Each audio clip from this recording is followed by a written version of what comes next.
কোনোভাবেই যেন পেঁয়াজের বাজারের লাগাম টানা যাচ্ছে না, চলছে অস্বাভাবিক উত্থান পতন।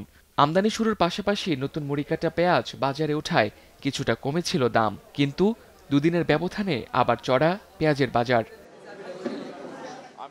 মঙ্গলবারও রাজধানীর বাজারে গেল মৌসুমের দেশি পেঁয়াজ বিক্রি হচ্ছিল ১৩০ টাকা কেজি দরে, যা বুধবার বিক্রি হচ্ছে ১৪০ থেকে ১৫০ টাকায়। একদিনের ব্যবধানে নতুন মৌসুমের মুড়িকাটা পেঁয়াজের দাম কেজিতে ২০ টাকা বেড়ে বিক্রি হচ্ছে ১২০ টাকায়। অন্যদিকে বাজারে আমদানিকৃত পেঁয়াজের সরবরাহ কম, তাই বাড়ছে ভারতীয় পেঁয়াজের দামও। কেজি ১৩০ টাকা ছুঁয়েছে।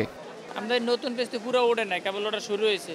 আবার ইন্ডিয়ান পেঁয়াজ আমদানি কিছু ছাড়ে কিছু বন্ধ করে, এই লেগে না দেশের বাজারের অবস্থা এরকম। পেঁয়াজের কেজি ৬০-৭০ টাকা থাকা দরকার, ৭০ হোক কোনো সমস্যা নাই, হ্যাঁ, কিন্তু এই যে ১০০-৭০০ টাকা পাল্লা বলতে আছে। ধরেন ২ থেকে ৩ জন আমদানি করে, ওরাই রাইখা দেয়, রাইখা দিয়ে ওরা দাম বাড়ায়। এটা ওদের দোষ না, দোষ মেন যারা ইম্পোর্ট করে তাদের দোষ এটা।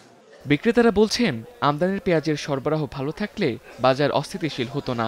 কেজি প্রতি ২০ টাকা কমে গেছিল, হঠাৎ করে কালগিরি আবার আজকের আবার বৃদ্ধি। ভারতের পেঁয়াজ যদি বাংলাদেশে যদি আমদানি করে এরকম বেশি আমদানি করে তাহলে সে কমবো।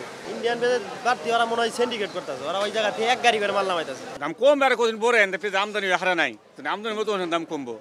পেঁয়াজের সরবরাহ ব্যবস্থায় ব্যবসায়ীরা সিন্ডিকেট করছে অভিযোগ তুলে এই বিষয়ে সরকারকে নজর দেওয়ার তাগিদ দেন সাধারণ ভোক্তারা। Tamjid Ahmed, star news, Dhaka.